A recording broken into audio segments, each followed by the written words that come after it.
21শে জুলাই রহস্য আসলে কি? তৃণমূলের মঞ্চে দেখা যাবে তাকে? পদ্মফুল ছেড়ে যোগ দিচ্ছেন জোড়া ফুলে? এই চর্চা এখন প্রবল হয়ে উঠেছে বাংলার রাজনীতিতে। আরো ভালো করে বললে, দিলীপ ঘোষের রাজনৈতিক ভবিষ্যৎ কোন দিকে গড়াতে চলেছে তা নিয়ে আলোচনা তুঙ্গে।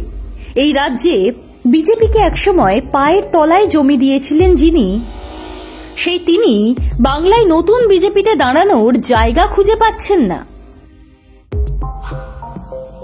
বহু যুদ্ধের সৈনিক, পোড়খাওয়া রাজনীতিক দিলীপের বিজেপি ছাড়ার জল্পনা তাই ঘনিয়ে উঠেছে। কিন্তু তৃণমূলী পথে পা বাড়ানোর ভাবনা দিলীপের নেই, এমনই দাবি করলেন খোদ দিলীপই। এদিকে নতুন রাজ্য সভাপতি শ্রমিক ভট্টাচার্যের সঙ্গে সাক্ষাৎ, অন্যদিকে দিল্লিতে গিয়ে বিজেপির সাধারণ সম্পাদক বিনোদ তাওয়ারের সঙ্গে প্রথমে বৈঠক করেন। এরপর সংগঠনের সর্বভারতীয় যুব সাধারণ সম্পাদক শিবপ্রকাশের সঙ্গেও বৈঠক করেছেন মেদিনীপুরের প্রাক্তন বিজেপি সাংসদ। জোড়া বৈঠকে কি দিলীপকে স্বস্তি দিল? শোনা যাচ্ছে সাম্প্রতিক অতীতে কি ধরনের ব্যবহার করা হয়েছে তা দলকে জানান বর্ষীয়ান নেতা। দিলীপের ক্ষোভের সঙ্গত দুটি কারণ। প্রথম, দলীয় সমস্ত কার্যকলাপ থেকে সরিয়ে রাখা হয়েছে তাকে, এমনকি দলের বৈঠকেও ডাক পান না। মমতা বন্দ্যোপাধ্যায়ের ডাকে দীঘায় জগন্নাথ মন্দিরের উদ্বোধনে সস্ত্রীক যাওয়ার পর থেকে তাকে কার্যত একঘরে করে ফেলা হয়েছে। বঙ্গ বিজেপির প্রথম সারির কিছু নেতা নাকি চেয়েছেন তিনি দল ছেড়ে দিন। দ্বিতীয় কারণ, লোকসভার ভোটে দিলীপের আসল বদল। খড়গপুর তাঁর জায়গা, সেখান থেকে নির্বাচনে জেতা সত্ত্বেও তাঁকে গত লোকসভা নির্বাচনে হঠাৎই পূর্ব বর্ধমান থেকে দাঁড় করানো হলো। তৃণমূলের কীর্তি আজাদের কাছে হেরে গিয়েছিলেন দিলীপ। এমনটা হতো না যদি তাঁকে পুরনো জায়গা থেকেই দাঁড় করানো হতো, এমনটাই দাবি দিলীপের। কেন্দ্রীয় নেতৃত্বের সঙ্গে দেখা করে যাবতীয় ক্ষোভ জানিয়েছিলেন দিলীপ। বৈঠক থেকে বেরিয়ে মুখ্যমন্ত্রী মমতা বন্দ্যোপাধ্যায়ের প্রশংসা করে দিল্লির সাংবাদিকদের জানিয়ে দিয়েছেন তৃণমূলে যোগ দেওয়ার কোনো সম্ভাবনাই নেই তার।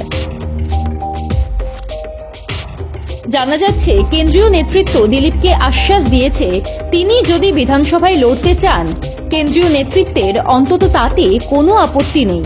কেন্দ্রীয় নেতৃত্বের সঙ্গে দেখা করতে দিলীপের সঙ্গে গিয়েছিলেন স্ত্রী রিঙ্কু মজুমদারও।